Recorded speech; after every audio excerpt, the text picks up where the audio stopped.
today in the driver's seat, we have GP and independent candidate for the electorate of Mackellar, Sophie Scamps. How you doing, Sophie? Good, thanks, Dan. Thanks very much. That's great. Thanks very much for coming for a drive today. We're actually in the Mackellar electorate at the moment, aren't we? We are. Look at this beautiful electorate. We're very lucky, spoilt here. So we're in the Ku-ring-gai National Park here, incredible bushland, but we're also on the brink of Pittwater and the Hawkesbury River as well. This is Illawong Bay here. Amazing. Yeah, it's beautiful. I think it's going to be a great spot for a drive, and I'm really keen to have a chat to you about this incredible independence movement that you're a part of, and which is happening across the country at the moment. There's a whole number of community groups that are popping up everywhere, and there's one in Mackellar. There is. So it is super exciting. It's a watershed moment in Australian political history, I think, because this has never been seen before. This number of community independents, people who want to genuinely represent their electorates, I don't think we've seen this before. I mean, I've lost count how many independents have popped up, but it's in its teens now, and there's all these other voices groups that are really trying to engage their communities, bring people back into their democracy, and find out what are the issues, and each, of their own electorates, what are the issues that are important to the people that live there. Yeah, fantastic. Yeah, so I'm keen to talk to you about that, and I'm also keen to talk to you about climate change, because I know that you're very passionate about that as well, and integrity in politics as well. Brilliant. Yeah. Love to. Now, you're all set, and I actually don't need to show you how to drive this car, because you actually have your family has a Tesla Model 3 as well. Yes, we do. My husband was very excited a couple of years when we were all in lockdown, and my two boys are very keen Tesla supporters. Yeah. And so when our last car died, they had the opportunity to step into a Tesla, and we did crunch the numbers. So we looked at how much it would take to buy a petrol car, and looking at how much petrol you need to buy and the servicing and all that type of thing, we realised that it would be a good investment as well. Yeah, fantastic, and good for your health and good for the climate. Look, that goes without saying. Yeah. That's the main motivation behind it. Yep, and we're lucky as well. We've got solar panels, so we can charge with solar. Yep. Yep. Fantastic. All right. Well, we're in this beautiful national park. How about we get out there and go for a drive? Brilliant. Thank you. Thanks, Dan. Can't wait. What made you want to get into politics and actually stand up and run as an independent candidate? Big question. I never envisaged that I would be running for politics. This has sort of been a journey that sort of happens step by step, but it comes from this deep motivation to create a better future for our children. I had a lot of concerns about climate change and the type of future we were leaving for our children, and as a parent, all parents want the best for their children. They want a safe and secure future and a prosperous future. So a lot of it came from there, this final realization that the government was not acting or leading on climate change as they should have been. So I felt like, okay, I've got to do what I can to act on it, and that sort of started with starting a local community group called Our Blue Dot, where we got together with other people who were similarly feeling let down and disenchanted and a bit helpless about the future, got together and we started acting, and we found that was a really powerful way and brought a lot of hope, and part of that as well, what we were doing was advocacy. So we were talking to our local politicians because we wanted them to know that how important the issue of climate change was to people in this community. So it kind of started with all of that. Yeah, right. And you ended up getting this group going and having kind of kitchen table discussions. Yes. And so what happened was, Our Blue Dot was doing wonderful things. It was a community movement. It was it was apolitical, but we were talking to local council representatives and realised that they were trying to do a lot for our local area and also state and at the federal level. But what became obvious to me, so in February 2020, which was right after the Black Summer bushfires, and there was still actually smoke in the air, is our local member did a letterbox drop, and it was a ticker box survey to tick, what issues were important to you. And on this list of around about 20 things, climate change was not on there, which was just so startling and shocking at the end of the bushfires that it wasn't even mentioned. Yeah, well. So I thought, well, you know, as a doctor and somebody who practices evidence-based decision-making, you know, hundreds of times a day, that's what we do. We know about real evidence. So I said, if we want to really, you know, if this electorate wants to be properly represented, truly represented, then we need to know what actually they're thinking.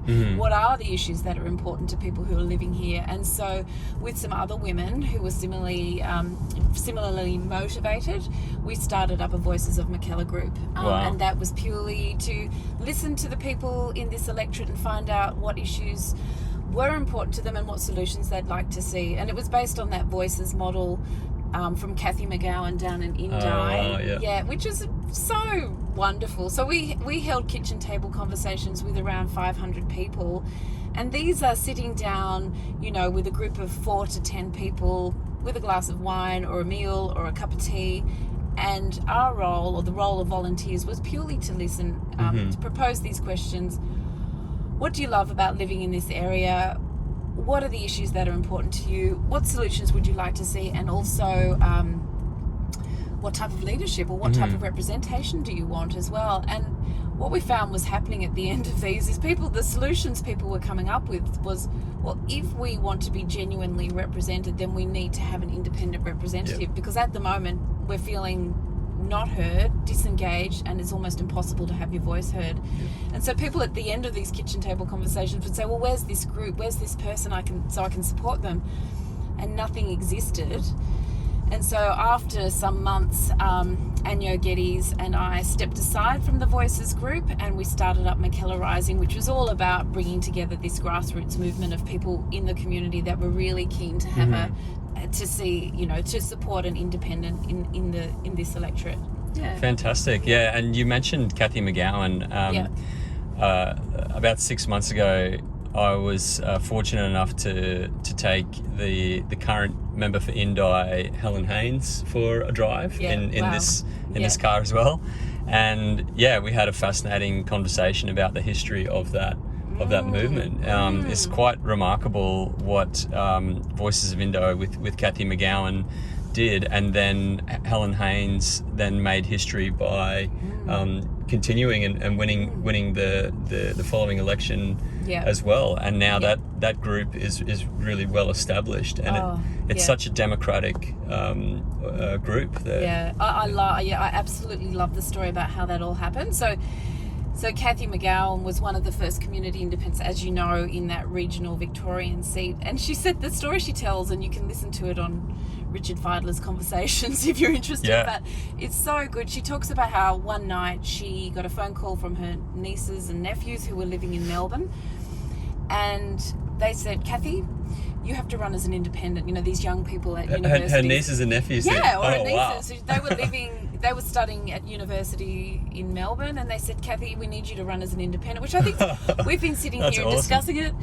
and we've decided you need to run, because she was quite instrumental in other community groups like Women in Agriculture and all these other amazing things. And she said, oh gosh, no, but what they said to her was, we want to come back and live there, but there's nothing there for us, and nothing has been happening. There's no transport to get there. There's no jobs there. There's no education, you know, whatever the issues were. We want that to change. We want things to happen, and it's not going to happen because it's been a safe seat for so long, and we're not being represented. Yep. And so Cathy said, right, got the point. I understand that. We do need to do something about it. I'm not going to be the independent, but we need to act. And so they went and spoke to the representative at the time, who was Sophie Mirabella, and were pretty swiftly dismissed. And I think that motivated them. Right, well, we need to find out what are the issues that are important to this electorate here. You know, every electorate is unique, and you're never going to find out unless you ask them what's important. And so they started, like, it's so quintessentially rural, regional, the kitchen table conversation idea. They just sat down at the kitchen table and asked people, what is important to you? And that's where you get the ideas, and that's how you know what the people in your community are thinking. It's so real, like, and it's how it should be. It's how democracy should be, isn't it? Oh, that is democracy. Yeah. Democracy is actual genuine representation. But the thing is you find of when we did the voices, because this is now sort of rolling out across the country, this voices movement, is that it's so powerful. What I found it so surprising is that we've all been brought up to not talk religion, politics, or money. You don't talk about them. It's rude, right? You just don't do it. You're not. But we should. But we should, because when we provided people the opportunity, we didn't say we're going to talk politics. We said we're just going to talk about what are the issues that are important to you. People absolutely loved it and actually found it quite exhilarating that they were finally asked, what was important to them, and people would just thank us. Thank you so much for listening, because we just feel that we haven't been heard and can't be heard for so long. And so that sense of exhilaration really blew us away. I think I didn't expect it at all, and people really loved it and came out pumped and hyped at the end of it. I've been following Australian politics for about 20 years, in particular around climate change, and I've never seen anything like what we're seeing now with the voices of independence groups across the country. It is so inspiring and exciting to see. And to think that like a big part of this started in Indy, in a regional electorate where a bunch of people just got together and said, we're going to change things, and they did. And now that has spawned a whole bunch of other groups as well. And I think there's something like 30 or 40 voices of groups around the country, or independent groups around the country now. I think that sounds about right, and there's more popping up all the time. Much to the dismay of probably the two-party system. Two parties. Now, you told me a pretty incredible story as we were driving up here, and I'd love you to repeat it. So in your community, there's this amazing little bookstore, I understand, that has guest speakers and authors come and launch books and whatnot there. And you recently went there to listen to someone speak, was it? Can you? Yes, that's right. So we have this lovely bookstore, Bookachino, which is kind of iconic on the northern beaches here, and they hold these wonderful book launches. And so there was a book launch the other day with John Keane, who wrote a book, The Short History of Democracy, which was fascinating, and people love going to these. And anyway, I stood up to ask a question, because there was this discussion about how we reinvigorate our democracy, to keep it strong. And anyway, there was some discussion about independence, and I was sitting there. Anyway, I got up to ask a question, and I said, look, I said who I was. And so everyone's talking about independent. Well, they're talking about independent movements, and they didn't. No one knew that you were there. People that knew me knew I was there, but then they didn't know. So it was Geraldine Dugan, this from the ABC, author. And anyway, so I said, look, it's been fascinating to listen to you talk about this, because I am actually running as a community independent, and I was just blown away because the whole room erupted. Wow. And I was like, oh right, because it's not long ago that I launched, but it just shows you that people are really excited about a new way of doing politics, one that's sort of reinvigorating our democracy and keeping it strong. Because when I said this question, I said what I truly believe is a strong democracy needs the participation of its people. So we all need to be engaged. And so part of what the Voices movement is, and this community independent movement is all about, is bringing people back into their democracy, so that people do feel like it belongs to them. I mean, the democracy's got to work for us. Yeah. And so when you get into this situation where your elected representative is voting against the wishes of the community they're supposed to be representing, then that's a problem. That's not democracy. And that is what people have had a gutful of, that people, these members put their party position and their own personal ambitions above actually what their electorate wants. Yeah, absolutely. I mean, I've heard that in Parliament, members of major parties, with when they need to vote on something, they'll get a message and they'll just get told how to vote. Yeah. Right. So they're not even getting across the issues or even engaging with their community on how they should vote at all. No. And so this is where the community independents come on. It's completely different. So independents, you need to research and look at every piece of legislation that comes in front of you and make a decision on it. And you know what Zali and Helen Haynes and community independents do is they go back to their communities and say, like, what's your opinion? How would you want me to vote on this? And they publish their voting records and they publish their speeches, and so people know what's happening. Whereas Zali tells this story where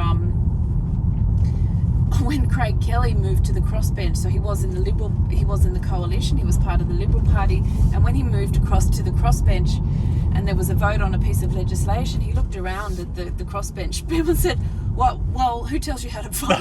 What? Well, Really? who tells you how to vote? And they just sort of looked at him and went, what? Wow, that is incredible. Yeah, so it's crazy. And the other thing that Zali says, sorry, you probably should talk to her directly, but she said when she first got into Parliament, she saw, as they were walking in, all these pages being handed out and she was like, well, where's my page? Do I need one? Just no, these are for the parties. They tell them when a vote is on and how to vote. Oh my God. And that's the level of engagement on some things. So, you know, that's the thing. You are dictated to by the party, and your vote is the agenda, and your vote is dictated to by the party machine. It's just you don't really have the freedom. There's nothing democratic about it at all, is there? When like that. No, well, particularly when, like, if you have a party that's trying to represent, over 70 electorates across the country, which are hugely diverse. So you look at an electorate here, which is coastal, it's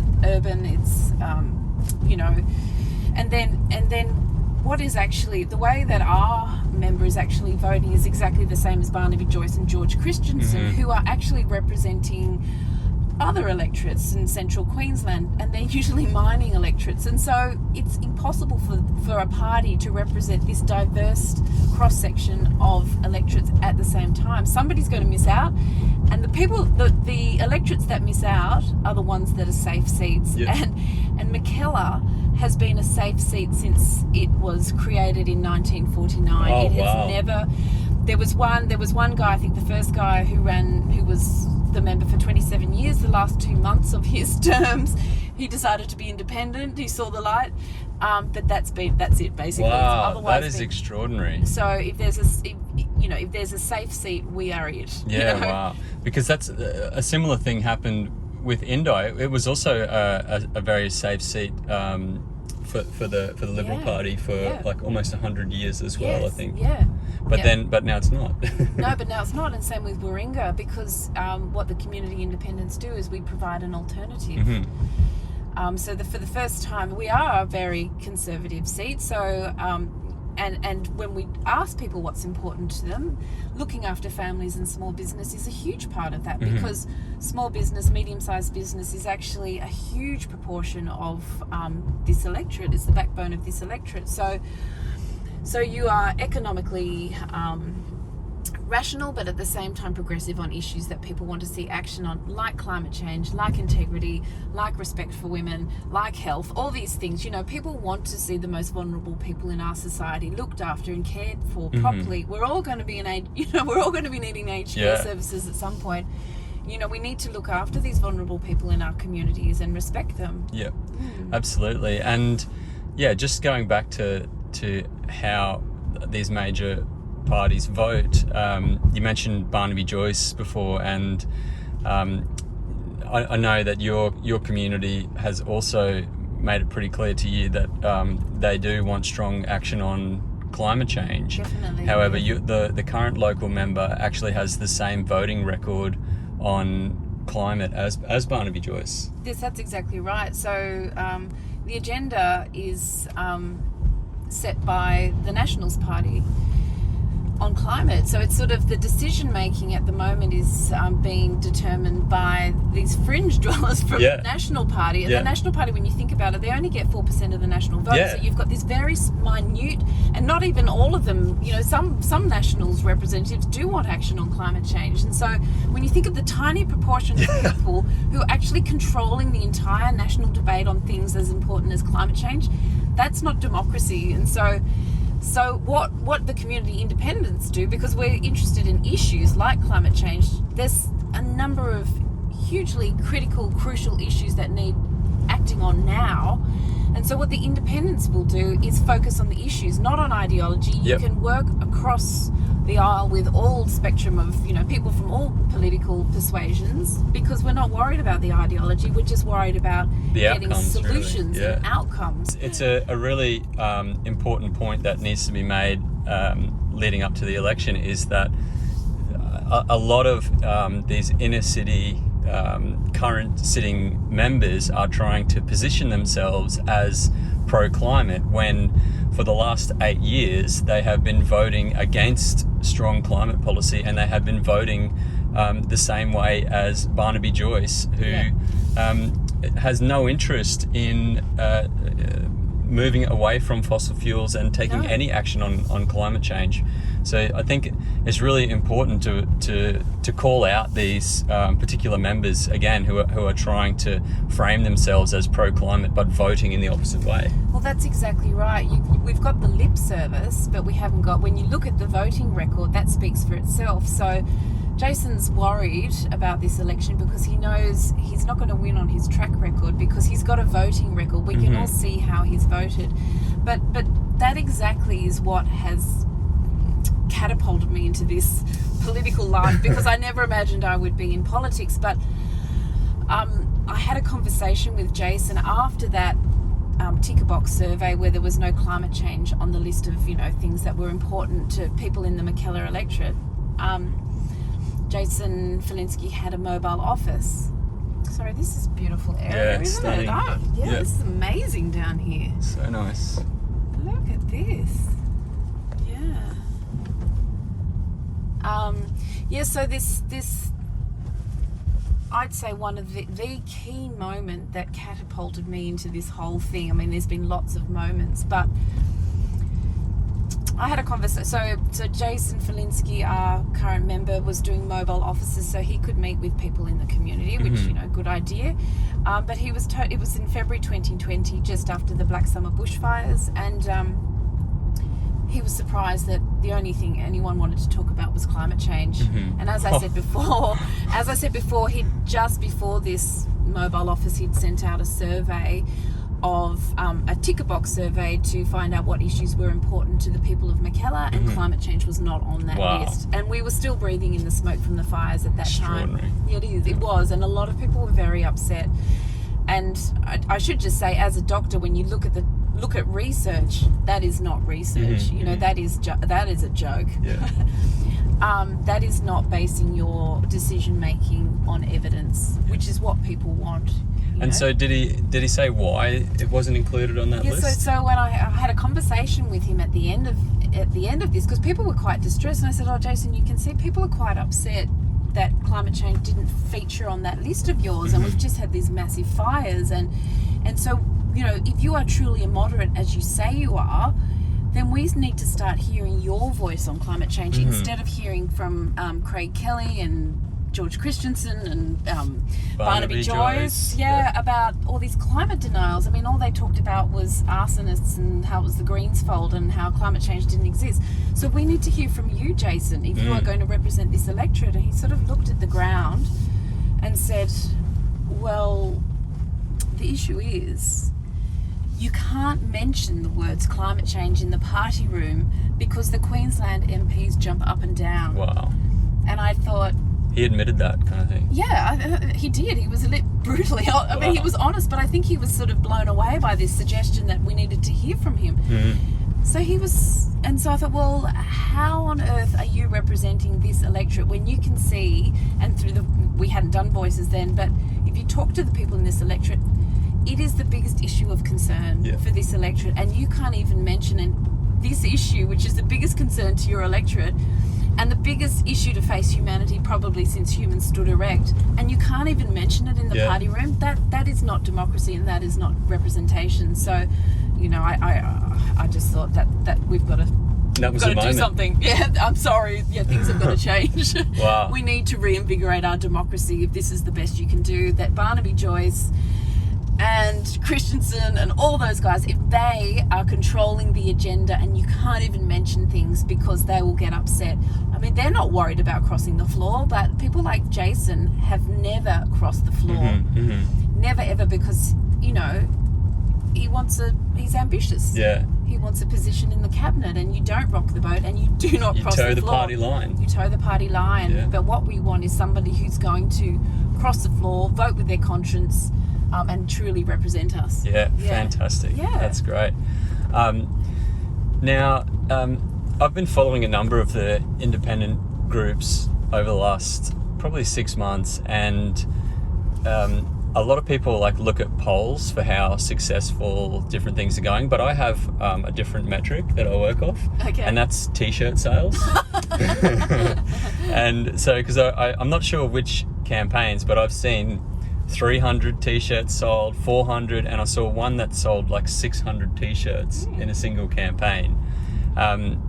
So yeah, it's just amazing to hear that so many people are signing up and volunteering for these campaigns. Oh, people are super excited. So on my launch day, it was the weather was horrible. It was really, really windy, and it was raining, and I was driving down and it was raining, and I thought, oh my goodness, is anyone going to turn up?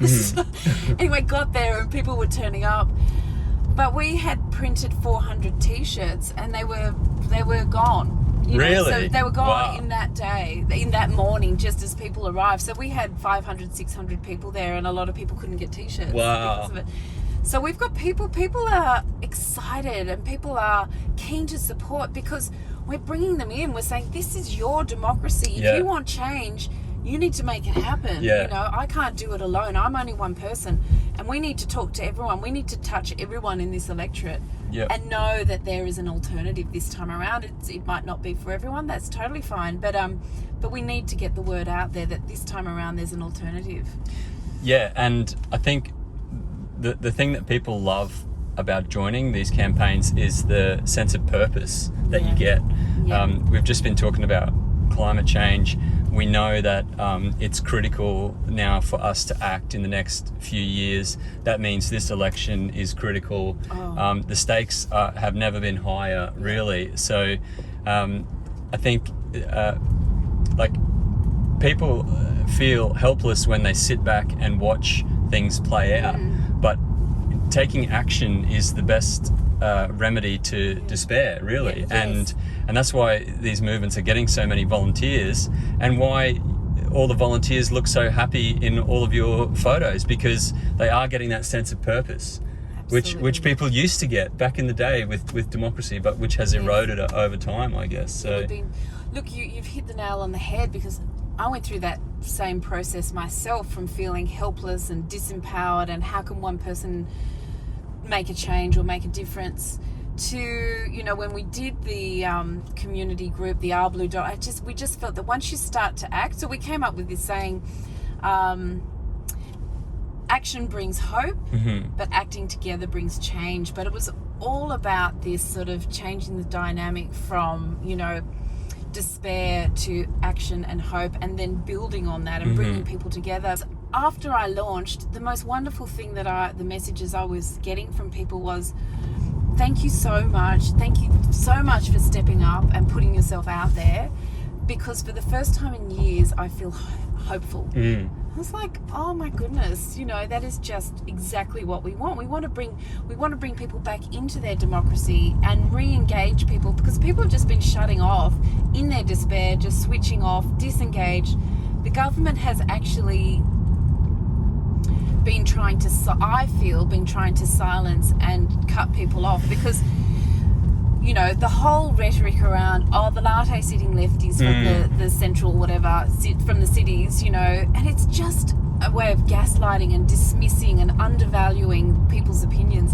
And then the biggest one was when Scott Morrison said, oh, climate change is never going to be fixed over the dinner tables, the wine bars and the cafes of the inner city suburbs.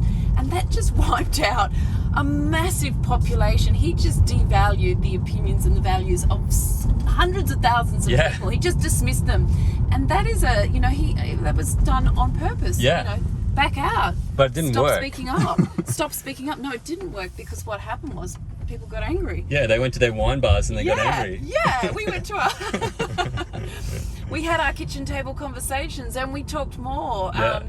But absolutely, democracy is about those conversations. We should be allowed to have those conversations, and they should be valued and they should be encouraged. Absolutely. Which is what we want to do through the kitchen table model and the voices model. Yeah. Yeah, and I think there's also been, I've seen other comments from people like Tim Wilson that have attacked the independence movement, labeling it as Labor and the Greens and all this kind of stuff. But really, whenever they're coming out and attacking them, it's actually they actually feel threatened. Oh yeah, right. And there's also an element of the Streisand effect going on as well. Oh, I don't know the Barbara. Is it Barbara Streisand? Yeah, it's named after her, I think. Yeah. But the Streisand effect is when you try to suppress something, but by trying to suppress it, you actually make it bigger. Yeah. So by attacking it, they're just drawing more attention to it and strengthening it. We did that the other day when they attacked us the other day. Similar to what you said. We said, well, here, the attacks are coming already. Let's we used it as a fundraiser. Yeah. And we did, within 24 hours we'd raised $5,000 of people just clicking on and donating, because people we want our voices to be heard. Yeah. So look, it is really powerful. Exactly. And once there is an outlet for it, then it's very powerful. Yeah. But a large proportion of people who are attracted to these community independents are people who feel that the Liberal Party has just lost its way and no longer knows who they represent or what they stand for, and just need to work out what they're actually doing, because at the moment their heads are spinning. They're on such a short news cycle, working out who's got the deepest pockets, what the media is saying. They don't actually have any conviction about anything. And so that's why you see things like when you're talking about electric vehicles, why in one election you can say everything possible to discredit them. Yes. They can't. They're going to ruin your weekend. Well, as I said, there's nothing better than driving one of these cars. If you've ever sat in one of these cars and driven one, you won't go back because they're so much fun. Yeah, can't imagine a weekend without it. No, they're just fantastic, and there will be no going back. The petrol engine cars are becoming, obsolete. Yeah. And will become obsolete because these are so far superior. But anyway, so then you have that. So then when they don't have a conviction about what they actually stand for, a party doesn't have that conviction, you can have that sort of complete 180 turn where one year you say, oh, EVs are destroying our weekend, to actually, no, we're going to support EVs. Yeah. It's the future of the country, and they're the best sort of, it's the way of the future. You've got that flexibility then. Yeah, completely. And there's no compunction about, well, hang on, didn't you say last week something completely different? Yeah. Greg Mullins, who is the ex-New South Wales Fire Chief Commissioner, Fire and Rescue, he grew up in Terry Hills as well, and he started doing his volunteer firefighting with Duffy's Forest. Yeah. He's still in the electorate, but he's actually moving back here as well. So he's had some really, obviously very interesting insights to the risks with all this bushland circling us. They haven't had a huge bushfire in the Ku-ring-gai National Park for a number of years.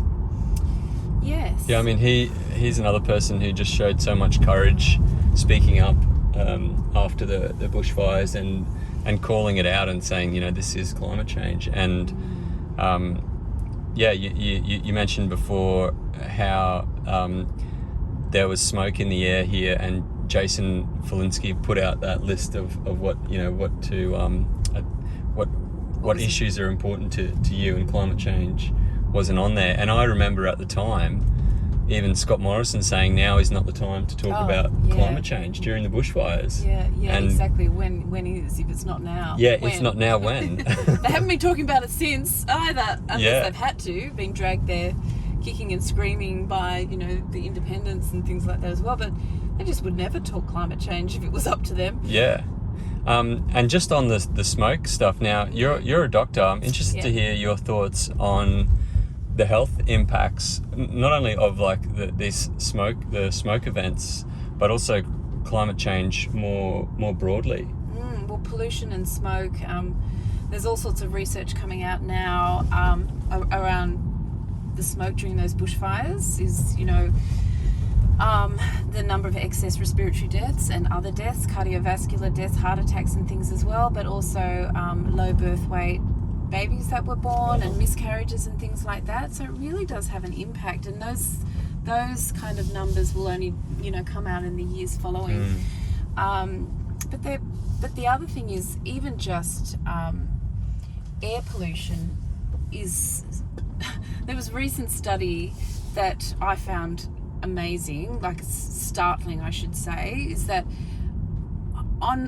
air pollution can affect your brain function as well. So your problem solving, your short-term memory. So on high pollution days, if you're under the age of 30, on a high pollution day, it can add 15 years to your cognitive ability. Wow, that is scary. So it is scary when you think about, and then there's other research, as we were chatting about earlier, about children that are catching the yellow school buses to school in the US. Their IQ is 6 points lower than the other average child. So it does definitely have an impact on cognition. And what is that doing for our society as well? So there's all sorts of really amazing health improvements that can happen by just clearing up a pollution. And driving EVs or having policies that promote, people being able to afford to buy EVs and the infrastructure around it would make a huge difference on air pollution. Yeah. Absolutely. And it's something I talk about quite a lot during the series as well, is the health impacts of diesel particulate and carbon monoxide in our cities on our children, on our families and everyone that we care about. It's hardly ever mentioned, but like diesel particulate causes things like leukemia and asthma, and as you said, cognitive impairment. This is having a massive negative impact on our entire society. Our cities are clogged with petrol and diesel smog cars, right? And it is scary and it's terrible, but here's the opportunity. If we can completely electrify our transport, we're going to have pure clean air in our cities for the first time in like probably over 100 years, right? And you and I and everyone we know has spent our entire lives every day breathing in some particulate pollution. So how good are our lives going to be when we have pure clean air in our cities? Yeah, because there have been increasing rates of all sorts of diseases, which they don't really, it's hard to pin it down. But I think, even if people aren't, at that level where they want to act urgently on climate change, most people want to act on air pollution because that's a no-brainer, isn't it? And I can imagine that the people who are living on busy roads, that are noisy, and there's that car pollution or that transport pollution that they're breathing in all the time, they would welcome, the cleaner air. Can you? And you mentioned the noise, like the background noise is another thing that we don't often think about, but it's always there, and it actually causes a lot of stress. The loud internal combustion engine noise. So there's the other opportunity. We'll be able to hear the birds singing in our cities when we fully electrify our transport as well. Yeah, it'll be much quieter and much cleaner. I mean, now when I drive our car, the Tesla, you really notice the exhaust, don't you, of other cars. It's like you suddenly are sitting in a restaurant with someone smoking next to you. So, that's really, that's I've had the same experience. I'm really cognizant of it now. I see it everywhere. I smell it. And I think it's because I'm in the car and this car doesn't produce any of that. So you become a lot more aware of it. Yeah, I agree with that. And you were talking about the impacts of climate change as well. And I was just having a chat this morning to actually a child psychiatrist here in Sydney, and she's doing research into the mental health impacts of heat stress. So on those really hot days, you can understand that, you know, there are people might be vulnerable in physical ways, which they definitely are. There's much higher death rate on those really hot days and very humid days, but there's also an increase in suicide attempts and completed suicides as well, and in family intimate partner violence as well. It increases on those really hot days and really humid days. So we're not designed to live in really hot climates, you know. We're not suited to it. And so those mental health impacts, you know, the studies are just coming out about them now.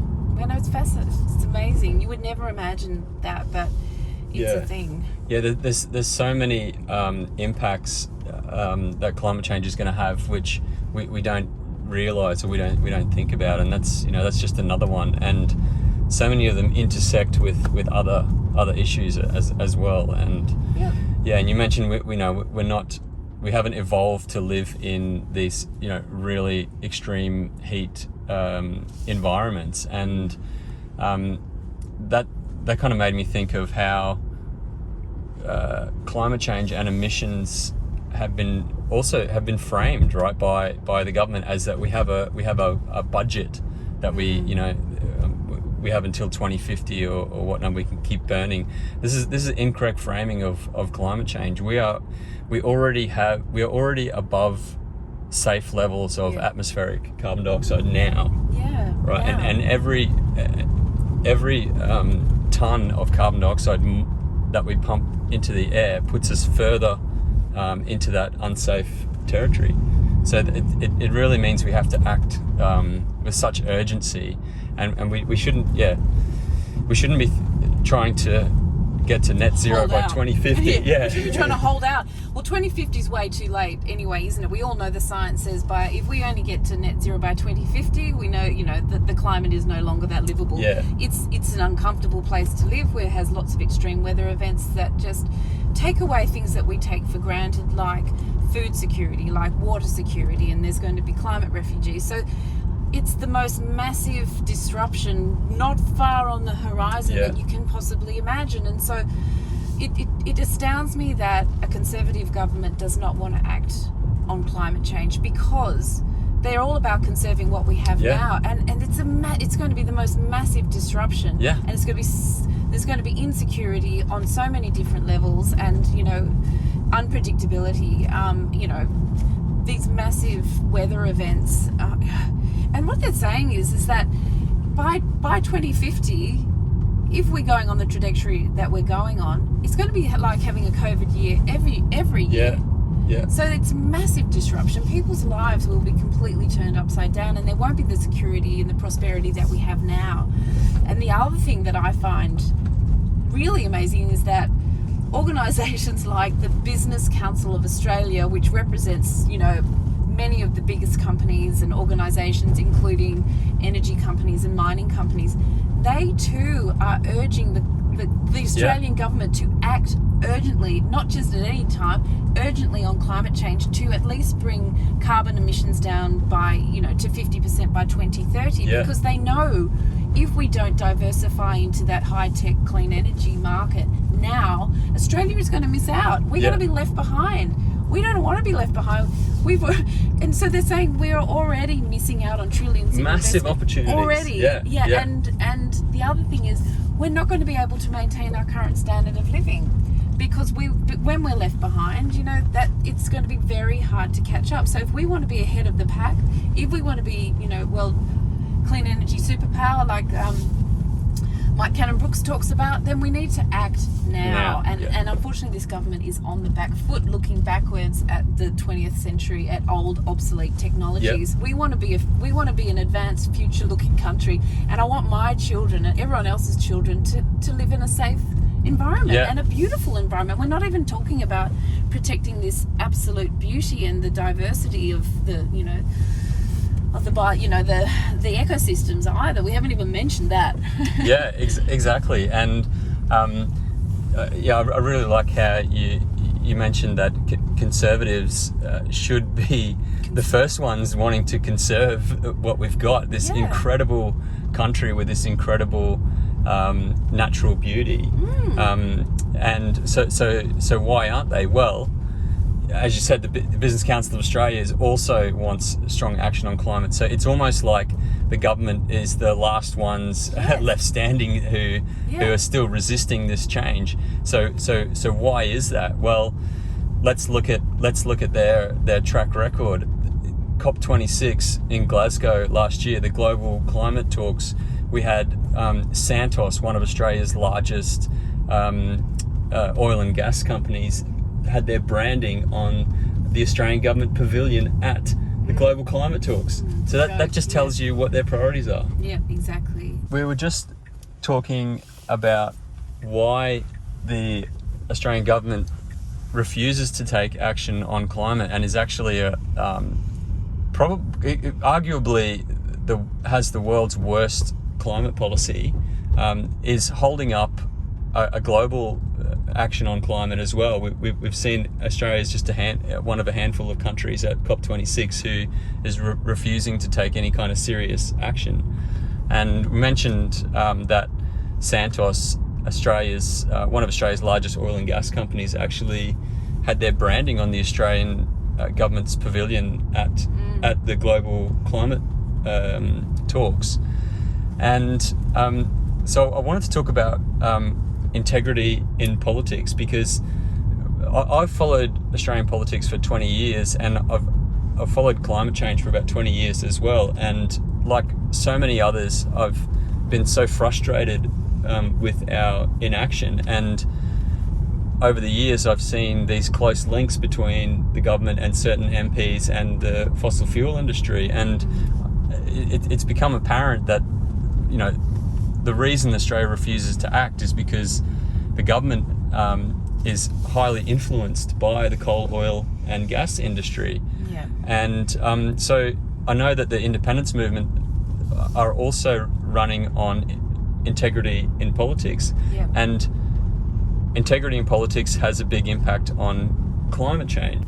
Absolutely. I think the core of our democracy, we need to have a democratic system, a political system that can be trusted, that can't be bought, basically. So at the moment, what we're finding is that there is undue influence from organisations, individuals that have a lot of money to spend, because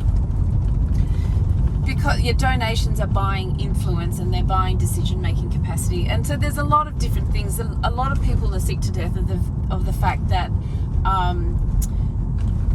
that the system is being rorted, say, for example. So public money is being used to buy a government more votes at an election, rather than being spent in the public interest by, as an independent body would suggest or recommend. It's instead being spent where they think that they can win the most votes. Yeah. And so, look, that is, in my mind, corruption. That is, I think Australians are very fair-minded people in that regard, and so they want money spent where it's needed. They don't want it misused by our political parties. Yeah, absolutely. And I know, I'm pretty sure the Australia Institute did research that showed that last year the fossil fuel industry received around $10 billion in subsidies from the Australian government, and the renewable energy gets just like a tiny fraction of that. So it's just remarkable that in 2022 the fossil fuel industry is still getting so much public funding. Yeah, we're propping up what's soon to become an obsolete industry. So why is that happening? And that's because the governments have been bought by the vested interests, really. So I always say, you scratch behind Scott Morrison, you scratch off the surface of Scott Morrison, you see Gina Reinhardt sitting there. Yeah. Because she has this amazing amount of influence. And it's similar with Clive Palmer. He spent 80 million last time. When you have that much money to spend, you can influence the debate, because you can buy a front page of the newspaper every single day, and so that influences voting. Yeah. So money needs to be taken out of our political system, because it's warping it, and it's not true democracy. And what a lot of people believe, and what I believe, is that to to restore trust in our democratic system, we need to get the money out, and that means things like putting caps on the amount of political donations, how much an individual or an organisation can donate. Also putting a cap on electoral expenditure. You can only spend so much. And another one that you need to put a cap on is how much governments can spend on advertising in the 2 years after they're elected, because that's all sort of unfair, undue influence.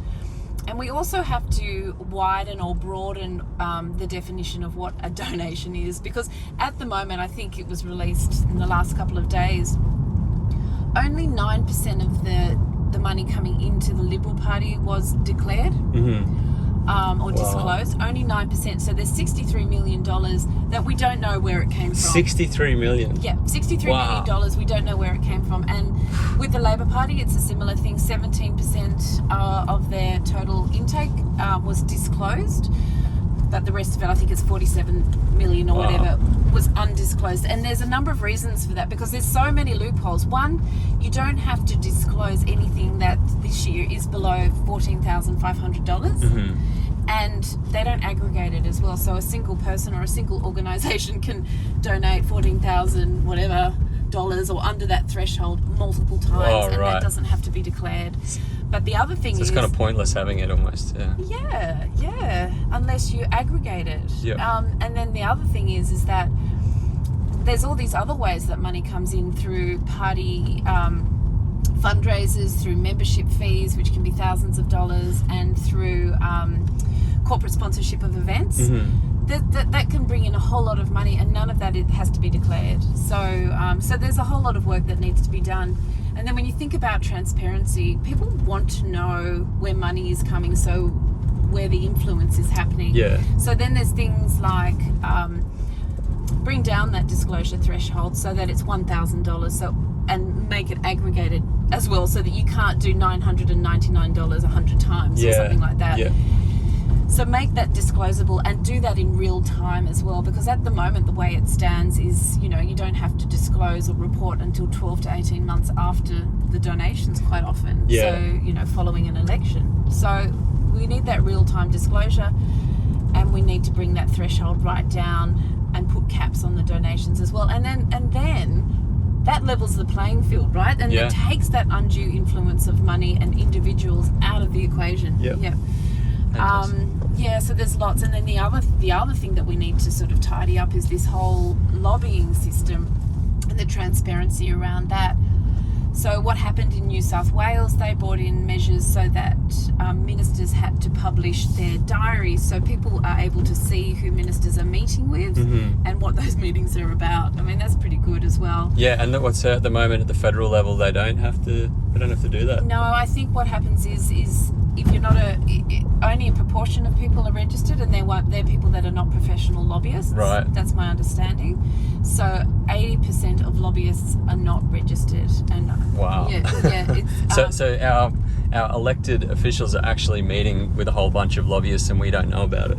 Essentially. Essentially. So there's much tighter rules in a lot of the states. In response to corruption and different things, and we're yet to see that at the federal level, which is quite mind-blowing for a lot of people, because when you think about it, it's the most powerful body in the country, it's the leadership of our country, and there's no oversight. They're not held to account, and they're not, there's no oversight body to hold politicians to account. So, things like the repeated rotting of the system has become normalised. And I know that the independent member for Indy, Helen Haynes, has actually introduced or tried to introduce a federal corruption bill a couple of times, I think. Of course, So she's really been championing this as well.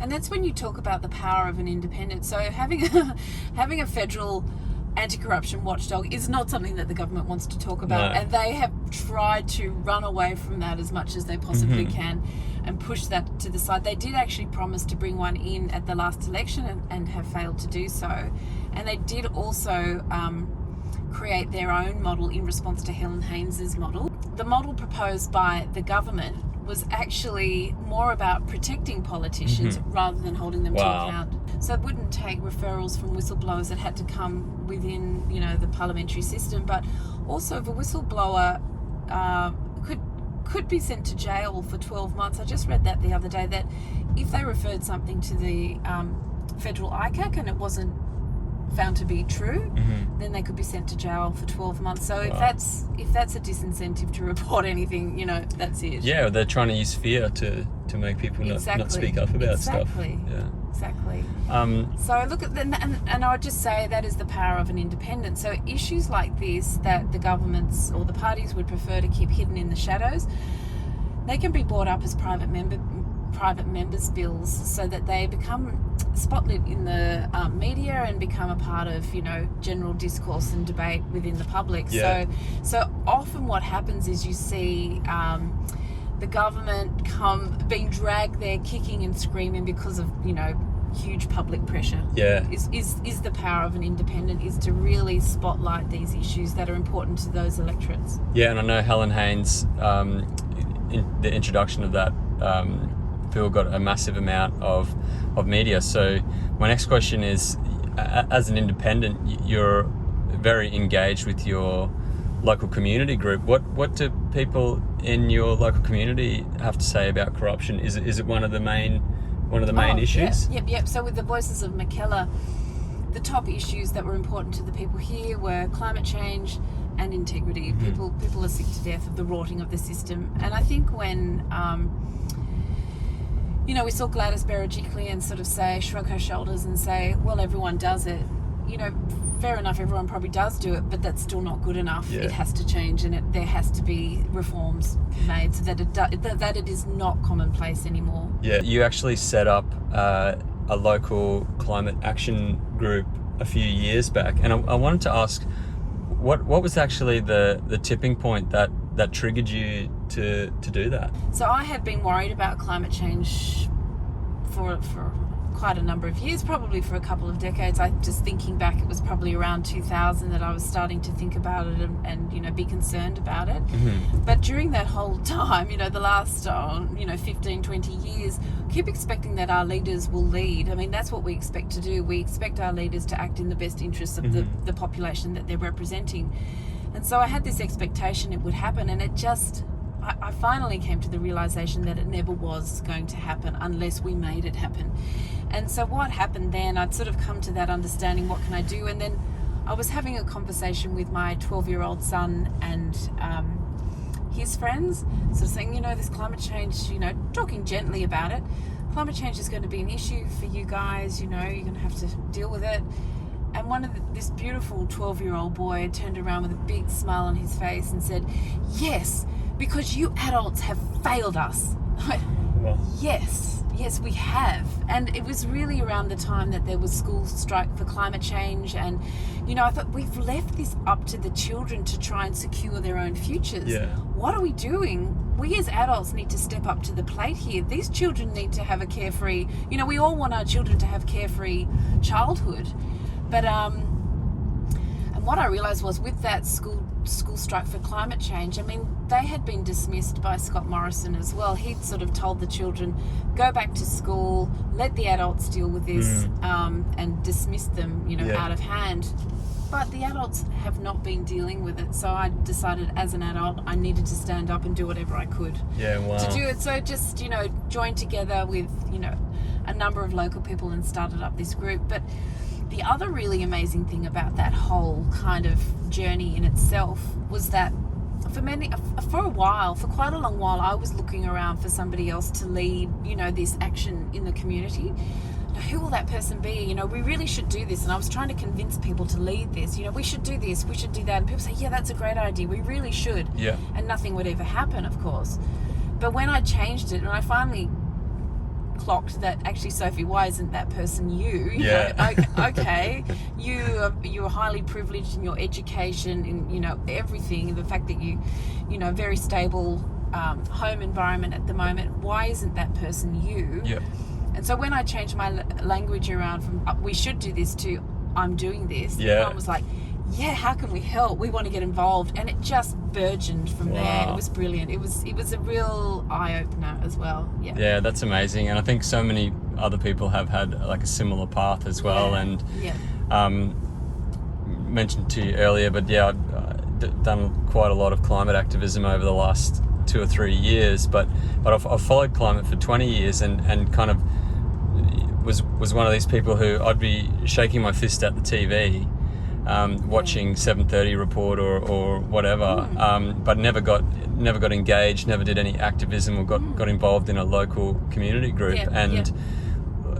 Kind of like you, I was actually listening to some young school strikers on a radio program, and they were only like 10 or 12 years old, but they were so passionate and so articulate.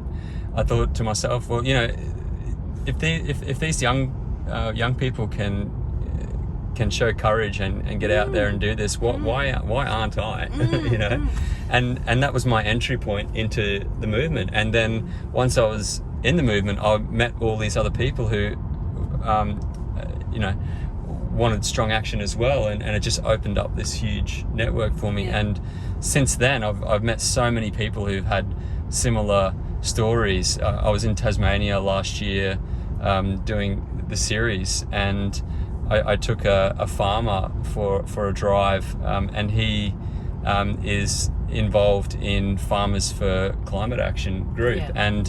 He also, the reason he joined is that he was at his grandkids' school, and a young person that was only 10 or 12 as well said a similar thing. You know, why aren't you adults acting? And that's what that was the trigger point for him to get into it. Why aren't you doing anything? It's inconceivable, really, when you see what's ahead. Why aren't we acting on this? And I absolutely love, we talked about Cathy McGowan, and what I find really motivating is when she says, when you come to the realization that there's no cavalry coming over the hill, there's only us. And it's up to us to act. So it's up to us to act and to take and to step up and do what we can. And she's all about, you know, flex that courage muscle. If not you, then who? It's time to step up. It's time to speak up, and it's time to turn up. And absolutely, you know, this journey has taught me that. And started with very little step to start with. You know, tiny step, and then those steps just, you know, you get on a journey. And there's so many people on a similar journey as well. It's really quite exciting, and that's where all this community independent I can take him. You could take him if you want, but our conversation's too good at the moment. So. But this car is rarely overtaken at all. I know. So. We're cruising. Yeah, we're just cruising. Just wanted to get your thoughts on these incredible speeches by Brittany Higgins and Grace Tame last week at the National Press Club address.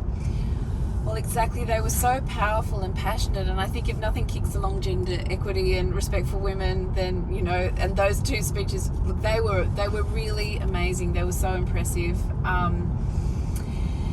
and extremely powerful. But both of those speeches came out from their personal experiences of harm and abuse, and it's amazing that we finally get to this having this debate, because those two women have been brave enough to speak up about how they were personally sexually abused, and you know how badly they were treated and disrespected, and it continues. So I think, you know, we also saw Grace Tame when she didn't smile at Scott Morrison.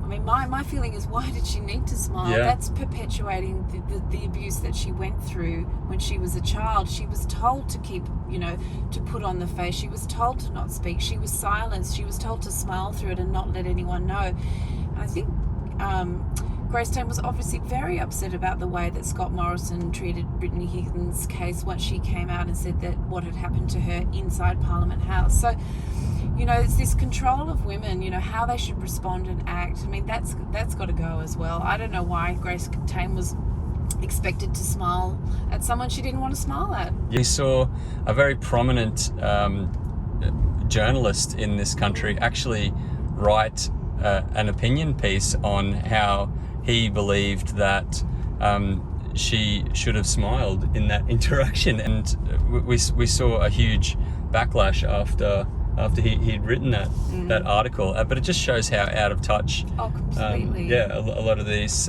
politicians and journalists are. Completely. But you think about what her history and why she's Australian of the Year and her advocacy and the whole thing, that she was silenced for so long after that abuse that she suffered. She was silent. She couldn't speak out about it. And this manipulation, this mind control that happened, she was groomed as a child with with an eating disorder. She was very vulnerable, and she was told to just put on a brave space, stay quiet, don't speak up, and it's that perpetuating that behavior. It has to stop. Yeah. A woman doesn't have to smile at a man because he wants her to. Yeah. And I feel like a lot of people are saying this as well. Like this is a real movement now. It seems unstoppable, and you can see the way, like, Grace Tame is not going to back down. No, she's a gutsy woman. No, she's a gutsy woman, and she's been through a lot. She's been through a lot already. So yeah, there's no way she's going to back down. She's regained her voice. She's not going to get rid of it now just because someone tells her in the media, says, oh, you should smile. Yeah. It would have been more polite for you to smile. Well, no. When you think about her history, there's reasons why she didn't smile. She's really a leader now, and what leaders do is they push the boundaries back so other people have the space to also speak up as well. So people like Grace Tame give courage to others to go further as well. That's exactly right, and changing the culture as well. So when I grew up, women are sort of, the culture is women need to be pleasers, to be, keep everyone happy, to not rock the boat, all that type of thing. And it hasn't helped our cause at all. It really has not helped our cause. So when I was at school, in high school in the 80s, we thought we were through. We thought feminism was done and dusted. We were there. We'd arrived. And obviously all these years later, 30 years later, we haven't arrived. We're still struggling with the same problems. Pay inequity, women aren't paid the same amount for doing the same job. Why is that? The fact that there's not paid parental leave, there still isn't universal childcare so that women can return to the workforce. And so what's happening is women are having to have time out of their careers. They're losing their super, and so now women over 50 are the most vulnerable women to become homeless. And so there's all these things we haven't quite made it, so we need to make the step up. And Brittany Higgins and Grace Tame have just exposed that this disrespect for women is still present and happening. And actually the parliament is probably, people are saying 20, 30 years behind where the private sector is. Yeah. And actually they should be an example, an exemplar of what we want a workplace to be like. And instead of being an example, it's probably an example of the worst type of workplace. Yeah. Very toxic, a lot of disrespect for women.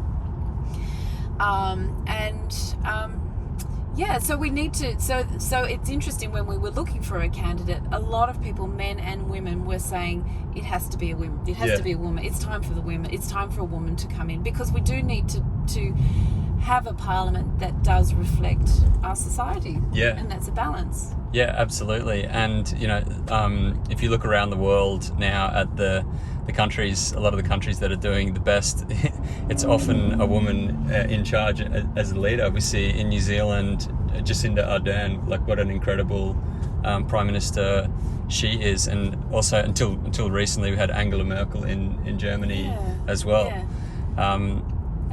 Sorry. No, I was going to say, when you're talking about leaders as well, but there also was some research to come out of companies that folded during the pandemic, and they found that a company that didn't have gender diversity in the top levels or on the board were 47% more likely to fail. Oh, wow, really? Yeah, and so, and there's been lots of studies about how having a gender diverse board or top level leadership do much better with their productivity, performance, all that type of thing. Yeah. Wow.